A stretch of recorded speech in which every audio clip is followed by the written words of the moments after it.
경기도 남양주을 김한정 위원입니다. 제가 순서가 좀 뒤인데 이 돌발 사태로 좀 앞에 지금 질의하게 됐습니다.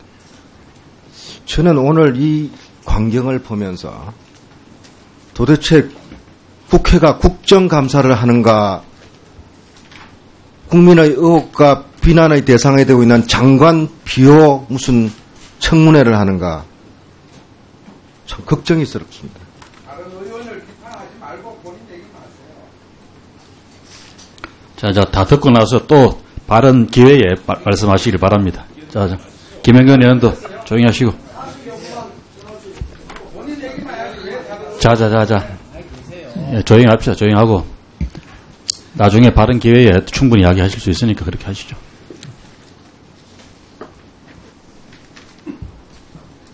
농협은행장께 질문하겠습니다. 농협협동조합법 숙지하고 계시죠? 네. 농협협동조합법 134조 사항이 뭔지 한번 보십시오. 누구 협동조합법 지침하고 계신 간부 계신가요?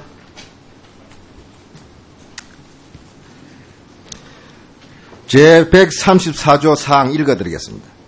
농협중앙회는 농협인과 조합에 필요한 금융을 제공함으로써 농업인과 조합의 자율적인 경제활동을 지원하고 그 경제적 지위 향상을 촉진하기 위하여 신용사업을 분리하여 농협은행을 설립한다. 이게 농협은행의 설립 취지로 법으로 규정되어 있습니다. 김재수 전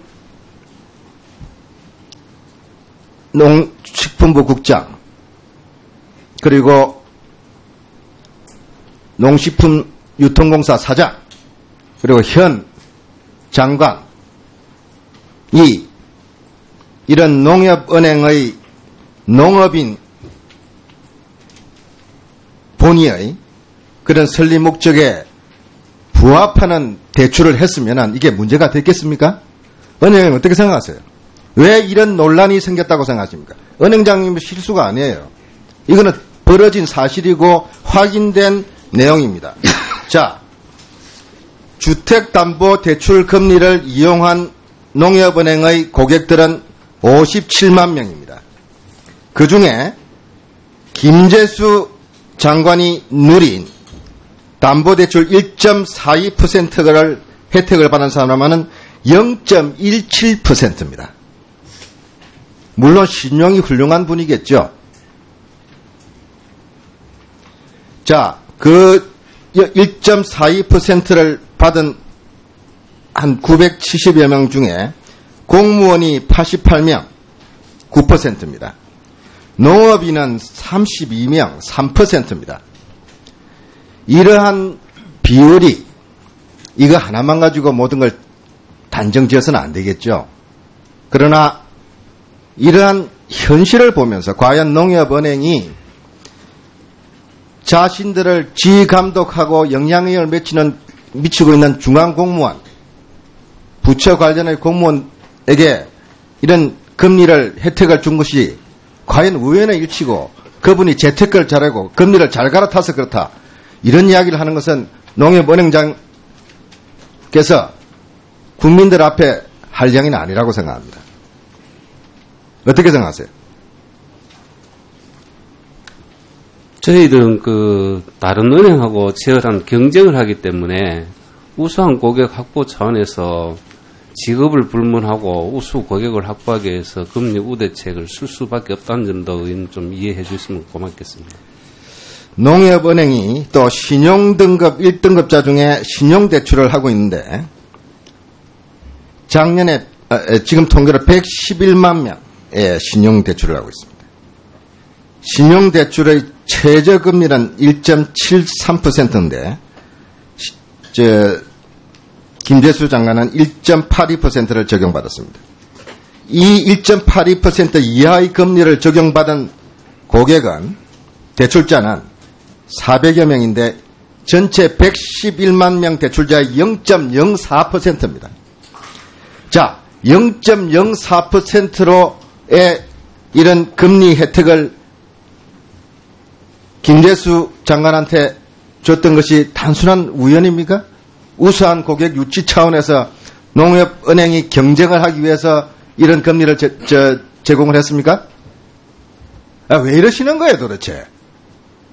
예? 서로 상식이 있어야 됩니다.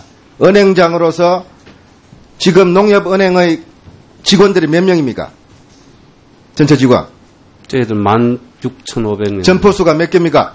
1,100개 정도. 우리나라 지금 여신 규모로 몇 대 은행입니까? 저희들은 5대 은행 안에 들어가고. 대한민국의 5대 은행이에요. 10,000명이 넘는 직원을 가지고 있는 책임 있는 공공의 책무를 지켜나가야 하는 은행의 수장입니다. 평생을 그 자리에서 그 업무로 전문성을 길러왔고 나름대로 양식과 상식을 가지고 있으니까 지금 CEO를 맡고 있는 거 아닙니까? 한번 이야기를 해보십시오. 이런 정치 논리, 윽박지르는 논리에 알고 봤더니 뭐 특혜는 아니다. 이런 이야기를 지금 하실 수 있습니까? 어떻게 이런 이야기를 하십니까? 뭔가 좀 잘못됐다.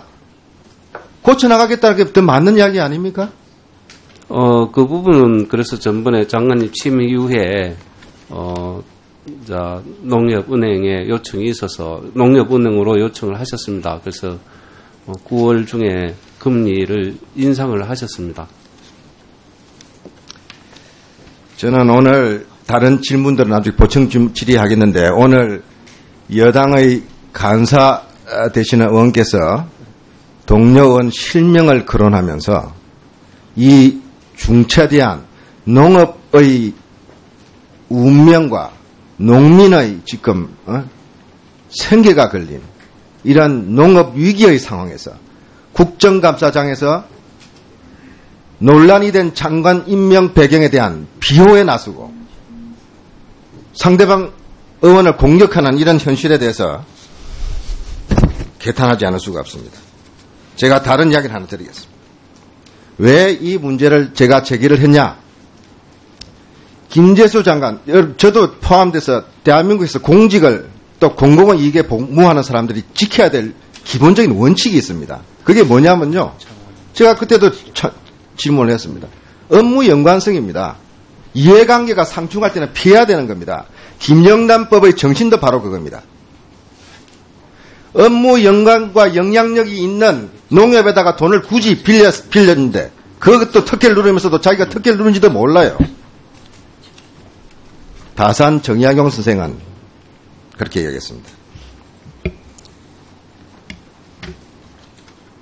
청렴이 가장 큰 욕심이라고 그랬습니다.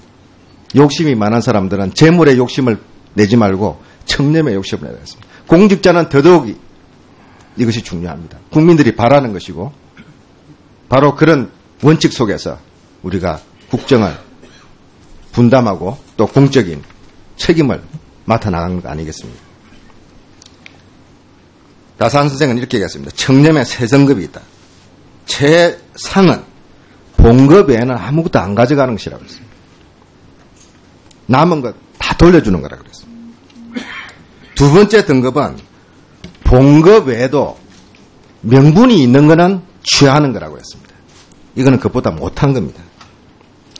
마지막으로 최하는 법에 저촉되지 않으면 명분이 좀 없어도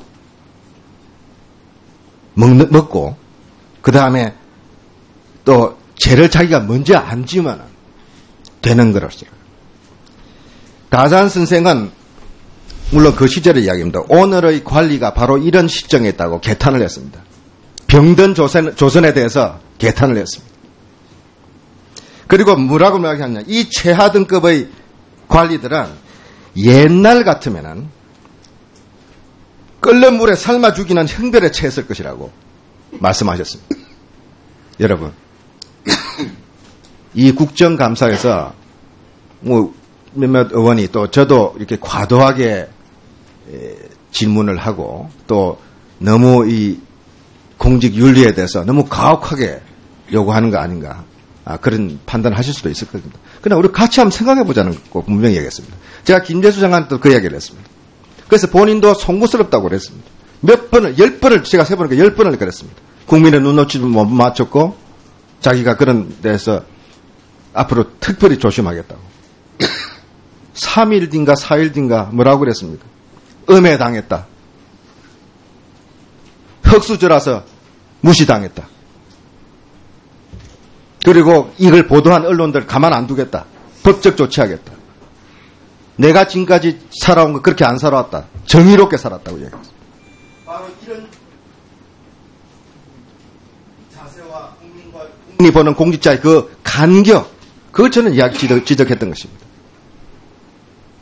오늘 그 농협은행 국건과 조금 주제가 빗나갔지만, 그러나 바로 그런 질문이 있었고, 또 이 국민들이 관심을 갖고 지켜보는 사안이기 때문에 제가 이 부분을 지적하지 않을 수 없었다는 것을 다시 한번 말씀드리면서, 앞으로 국감에 좀 더 정확하고 분명한 자세로 좀 임해 주시기 바랍니다. 예, 김한중 의원님 수고하셨습니다. 이 건과 관련해서 의사진행하십니까? 예, 말씀하십시오.